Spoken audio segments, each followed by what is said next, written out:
welcome to the Expedition 1 podcast. This is the first episode. It's kind of a bit of a test episode, but this will be our first episode of the podcast. We are going to have it on video and audio as well.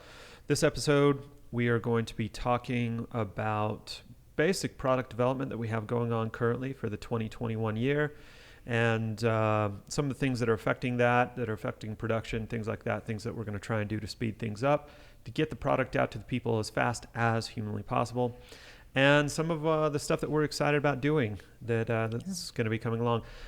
With me is Sarah Fonsbeck, which my name, by the way, is James Fonsbeck. I'm the owner, founder, designer, all of that stuff of Expedition 1. And we're going on our 17th year of this party. But yeah, with me is my lovely wife, Sarah. She is... sometimes you might call in, you might get to talk to her on occasion. But she's flanking me this time. She's working with me on this one to help me get through it. So anyway, say hi, Sarah. Hi. Yeah. All right. You introduced yourself as Fonsbeck and me as Fonsbeck. Yeah. So Fonsbeck. What does that mean? So really, Fonsbeck it's like Ariana Grande. And she's like, we always said it was Grandy. You know what I mean? But I did not know that about her. Yeah, no, that Good is like it was Grandy, and then it was like, but her cool to make it sound good, it's Grande, right? So it's like, ooh, yeah. Fonsbeck. So Fonsbeck it's probably the actual way you're supposed to say it, right? Yeah. It's Danish. Remember that time when we were at Snowbird, and some lady that was totally Russian, that was checking us in, said it like perfectly. It was like, it was pretty awesome. So Fonsbeck is probably our stage name kind of thing, right? Whereas our Utah redneck kind of thing that exists is Fonsbeck. Yep, Fonsbeck. So anyway, now you know. I do like Fonsbeck better. So maybe we should maybe we should make a switch, something like that. Yeah. Okay. Enough chatter. Let's get into it. Okay, so let's talk first about COVID in 2021. 2020 was an insane year. It was crazy. One of the craziest years I think we've had on record. A lot of orders, and I think everyone has kind of experienced what I see. It seems like just about everybody's in a similar spot. Yeah. Order volume is really high. There's scarcity in a lot of different things, material, people, employees, stuff like that. In our neck of the woods. We've had some scarcity issues trying to get people in to work. So it's been a tricky year. Yeah. It was a great year, but it's across the board. Everyone we talk to in the industry, our suppliers and likewise, are experiencing really similar things. And it's interesting how it seems to be sort of delayed, or people feel like, we're moving past this, but it's just that domino effect that's just now starting to hit in some places, and things that have just kind of been slowed way down has caused that to still be a factor. Yeah, I know, like we didn't really have through 2020, we really didn't have too many issues with material. We had a few spots where it was just like we had pauses where we couldn't get the material, but the pricing was pretty good. But whether you're building houses or you're making bumpers, man, your materials prices have doubled, in some cases quadrupled, right? Scary. In some cases that you're 4 times the cost for like a 2x4 or something like that, which we don't use a lot of those, so thank goodness. But metal prices have gone up significantly. A lot of things have come into play that have made it very interesting, and that's just in the last probably 3 or 4 months. So just something to be aware of out there. So that's caused some scarcity issues, and allocation, that's a word that's being talked about quite a bit now, is material resource allocation.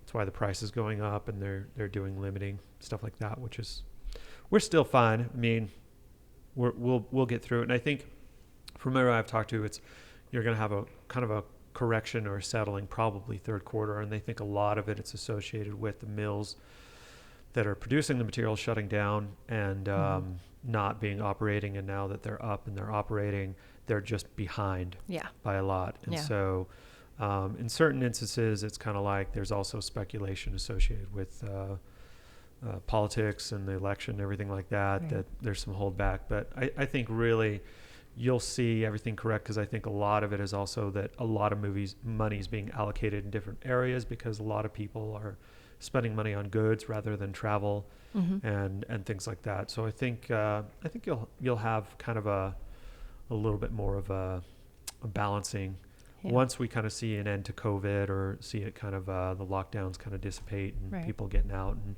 being able to travel more. Right. Yeah. Definitely a focus on that outdoor recreation. That's where we kind of saw a big boom of folks getting into that maybe weren't before. And hopefully that's a lifelong passion, though, for people who are maybe just turning to that haven't so much in the past, that they're really excited about spending time outdoors. Yeah, I really hope that is the case, because we've seen a lot of growth in the industry, particularly when we're talking about overland type camping and stuff like that. And I think that's a good thing. I just think the more that people are experiencing the outdoors and enjoying the outdoors, the better. I mean, it requires a balance, right? Yeah. So it's not about going out and making trails where they don't belong and everything like that. And anybody that's been doing this kind of stuff for a long time, I mean, I've been off-roading for over 20 years now, right? Yeah, been off-roading for a while. 25 something years. Anyway, anyone can remember going on trails and you see these weird things, these trails that are still open. You go back to these trails and these little spots where, over time people are trying to avoid a puddle or do this or do that, or going up a hill, and it's just getting nastier and nastier. And it's just because, a lot more people traveling on the trails, a lot more people unexperienced on the trails. Sometimes it's better just to go through the puddle than worrying about your truck getting muddy. Yeah. You know what I mean? Right. Rather than making a big, huge, wide carve out of, that's 4 lanes wide that isn't necessary. Yeah. So, yeah. Yeah. So there is definitely a balance. And just there's more volume of people out and about, like, for sure. Is. Yeah. Campsites, Yep. booked, places that we go to at odd times of year that we would think, no one's going to be out there. And then what the heck? Yeah. Suddenly there's like 15 people in one crazy spot. And you're like, how does that work that everybody decided to come out here? Yeah. And you're out in the middle of nowhere. These aren't, to be clear to anyone listening, these aren't like camp spots in national parks, that kind of thing. This is like, we are, there's no service here. We are 3 hours from civilization. There's nothing around. Yeah. And there is tons of people camping out here. What is going on? Yeah. So yeah, it's interesting, but it's not a bad thing. Good. It's a good thing. But you got to kind of, as long as people are being respectful spots. And yeah, exactly. You know what I mean? It's not a bad thing. We're happy for it. Definitely. So, okay. So product development. So we kind of talked a little about COVID and what's going on there. And so for us, we're moving, we keep going. We're good, but things have taken longer. Definitely. Like some of our suppliers of parts and components or services that, we contract are backed up, they're backed up because they had their shutdown period, or, a lot of us are small business owners and we don't have backups for backups. So when you have an employee out for 2 weeks because of a mandatory quarantine, that can really set you back because you don't necessarily have a dedicated person to cover that. Yeah. Which we had several times during this whole deal. We had, people that, even though they didn't have COVID, right? It was like, sorry, or they lived with somebody that had COVID really or something like that. And it's like, sorry, until you bring us a test. And so we had people out quite a bit, but just nobody actually. We had one. Did we have somebody? Oh, we had one person that was diagnosed. Yeah. Which he was fine too. That was the thing. He was like asymptomatic. He had no idea. It was just like his roommate got it. So he went and got tested and he was like, oh, I guess I got it. Yeah. So basically. Yeah. So, but that's how it goes. So we were being really cautious about, obviously we don't want it to spread through our staff because that would be horrible. That would be bad. So, anyway, we were fortunate in that sense, but we had the delays like anybody else, and our suppliers are, a lot of small business owners that was kind of the reality for them. It's just everything has been slowed down. So the other challenge though, I was going to say between that and, the super busy year and sort of the turn to ordering online and outdoor focus. Plus like the unemployment thing where when they did that and it's like they did like a $600, I can't remember if it was like bi-weekly per paycheck or whatever it was. But they did like a $600 thing where they added on top of that to somebody's unemployment. I mean, you had people who are just like, I'm good. It literally just didn't work for 6 months. And in certain areas, we can find people if we were hiring. We couldn't find them. Yeah, just nobody. It was hard to find people so because they were making staffing, more money. Yeah, you know, staffing shortages between not being able to find people who wanted to work and people being out. Yeah, but we've had some things in process for a while now to try and speed up our fabrication. Yeah, we're doing quite a bit. We're adding automation. We're adding a lot of things that are moving things forward. We've done a lot of process development to where we're making our process quicker and faster, so we're just able to output more faster. And we'll keep doing that. Yeah. So it's exciting. What's going on. Yeah. It is exciting. That day when we have a much smaller lead time is one everyone here looks forward to, and we're excited for working very diligently for that. That's our number one. Yeah, for sure. So on that note, products. On that note, let's talk product development, shall we? Just enjoy my delicious. We should Zevia now soda. Probably ask for sponsorship from Zevia because it will be we present. We probably should. Almost every show. Zevia. You'll have sodas on my desk like every show. So type 2 diabetes right here, kids. And all controlled by diet. So yes, this is the goods.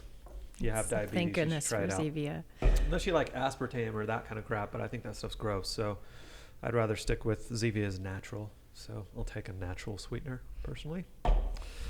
Okay, so we'll just get that out of the way. There we go. Okay. So here's what we got product development wise.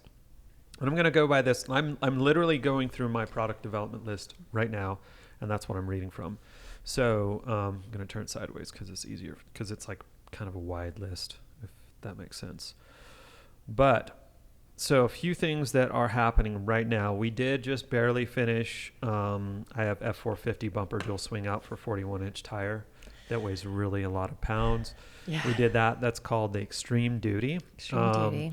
Now, here's the thing. That's a prototype. It's on Justice's... Tiny Home Hauler. Tiny Home Hauler? Yeah. Yeah, Tiny Home Hauler. Say that. That's what that's what you'll find him on Instagram if you want to check him out. This thing's F450 is huge. It's got these giant Michelin military tires. Beautiful They're truck. like 42s, 42s. They are massive, and they are very, very, very, very heavy. So quite a bit than we expect. Usually like a 40 on aluminum alloy wheels, even if they're like a beadlock, it's like 150 pounds, right? That's the max that you're going to end up with, is right around 150, right? Maybe 160, right? These were up when we first weighed them. He had Steelies. They weighed 220 pounds, 230.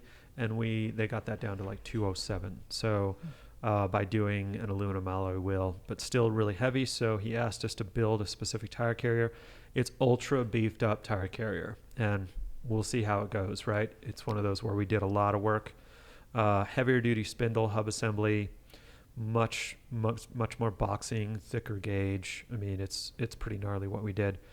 And so far so good. He did a little bit of rallying, which isn't recommended, but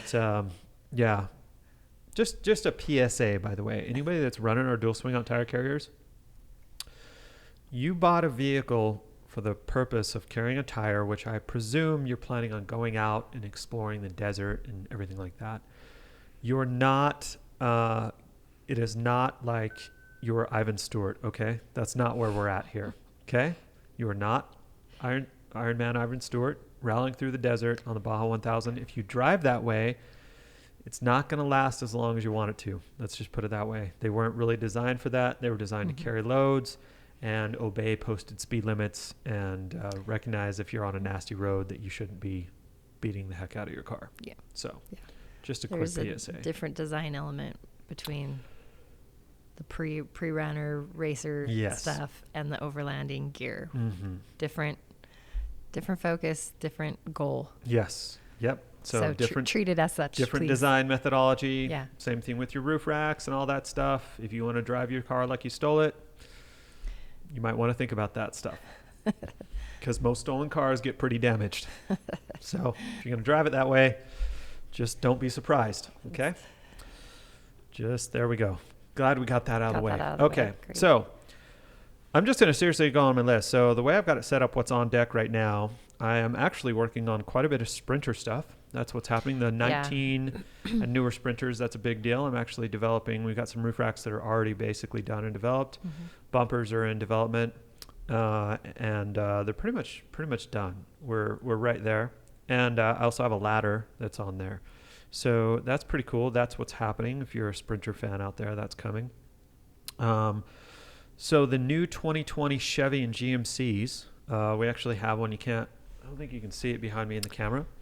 Yeah. Right now, I got a taco behind me, but we do have one behind us that we are doing development on in the GMCs. Love something about the GMCs and the Chevys is they share the same rear bumper. And so hopefully this will also help us also get the development done for all the half-ton stuff. Right now, we're talking 3/4 ton, 1 ton front bumper, rear bumper, but that should be available to see. They should both be available to see this spring sometime. But they're pretty hot on the development ticket right now. Let's see, what else do we got? I do have some of this. And by the way, if you are interested in product development, if there's products that we don't offer that we develop, just send us an email. Say, hey, you guys thought about making this, or I'm interested in that. Or if you're on a forum or something like that, and there's stuff that people don't make a lot of product for, let us know and we'll see what we can do. I mean, we did the Nissan Xterra. We had no plans to do the Xterra. Yeah. And we had enough people that asked, and I was like, all right, and there was a lot of people that are already making Xterra bumpers, so I thought the market was kind of covered, but I said, yeah, we'll give it a shot, and it ended up being a really good product line for us. Quite a few people love the bumper, and we do a really good job with that. So, we don't necessarily know, whereas and then other times we've developed product for something thinking, oh, this is going to be a huge market, and it's not. So... So it doesn't always match. Yeah, it doesn't always match. But we do keep track of that. So if you do contact us, we'll, put your name on a list, and we kind of watch. Wow, we're getting a lot of people asking for this. Like, let's look into it more. Yeah. And then, so if you're in that boat and you have friends and forum members, whatever, buddies that want product, that's the best way to go about it. Yep.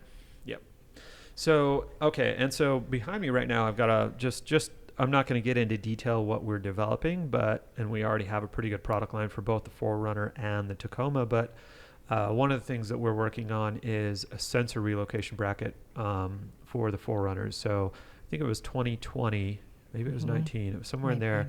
They started putting a sensor in there, but it's a really weird sensor, it's a big square one.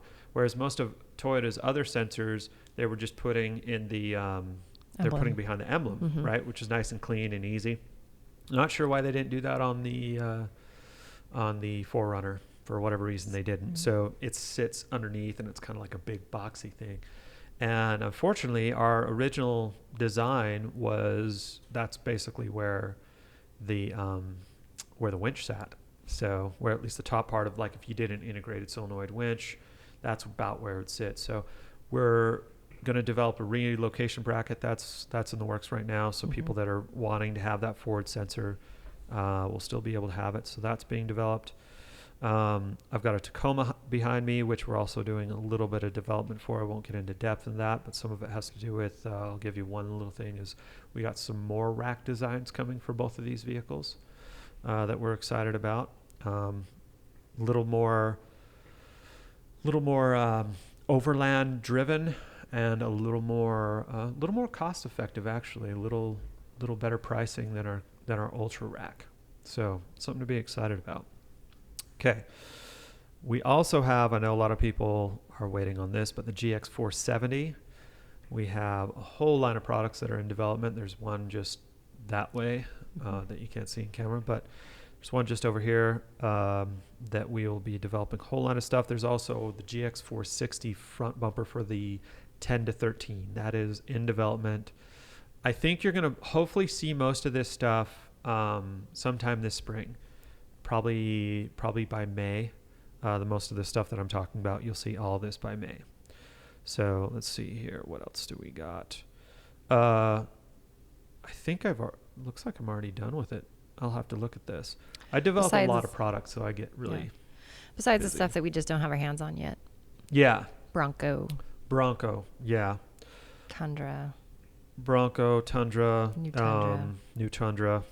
And we don't have it because it's not out yet for most of it, right? So nobody's got it. Right. So a few things that we're trying to get finished developing. So one thing would be the Chevy Colorado. They did some design changes in, I think 2021 would be the model year design change.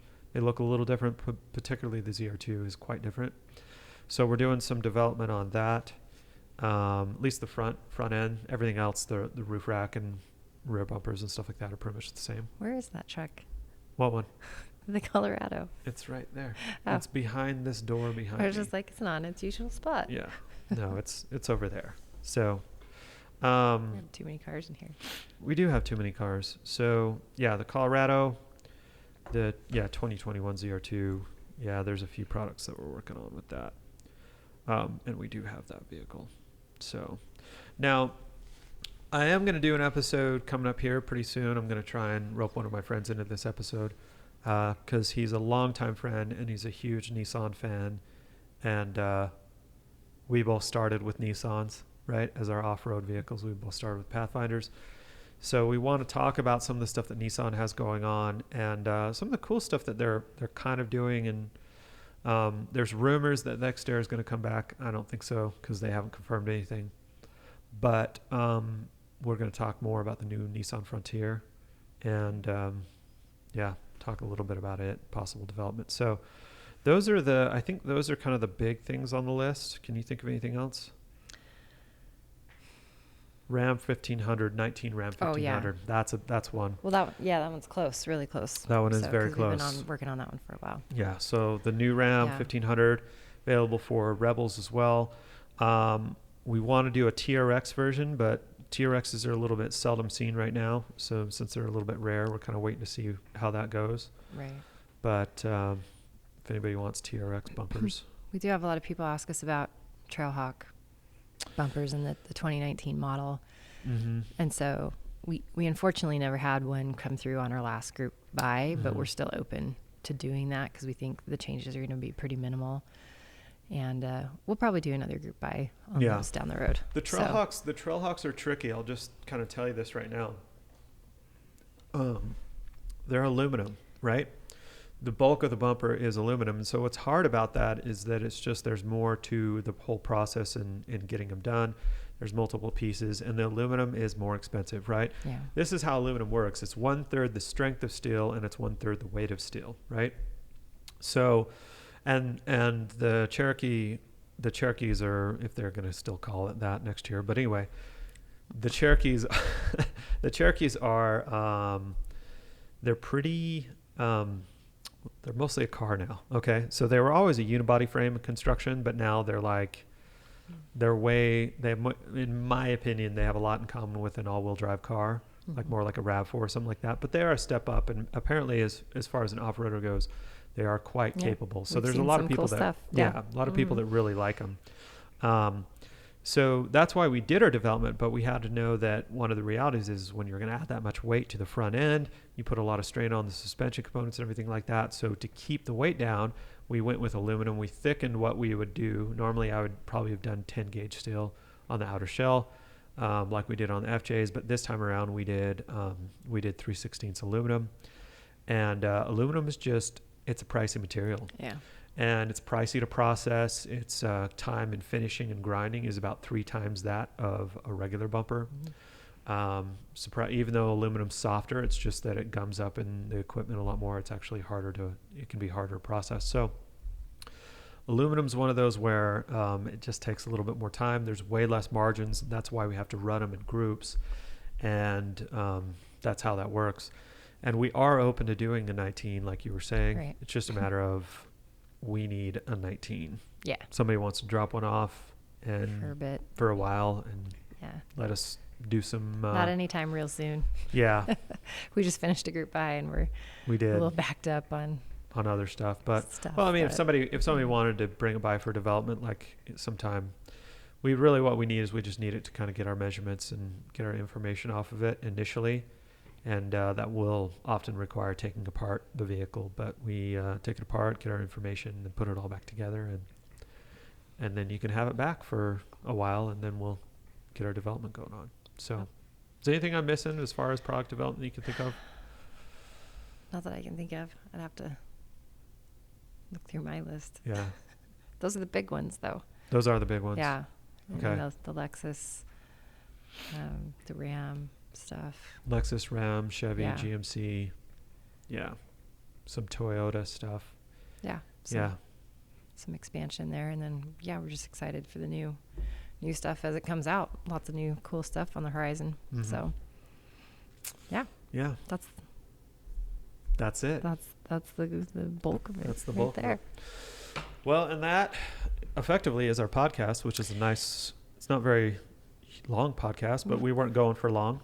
So we were going for informative. And so we hope to have more coming up soon. This is our first episode. We have more episodes in the works. There'll be Expedition 1 specific podcasts. There's also going to be a podcast that we do with a different name. I'm not going to announce it right now, but it's a little bit longer. This one will be more of where we'll bring a lot of different guests on.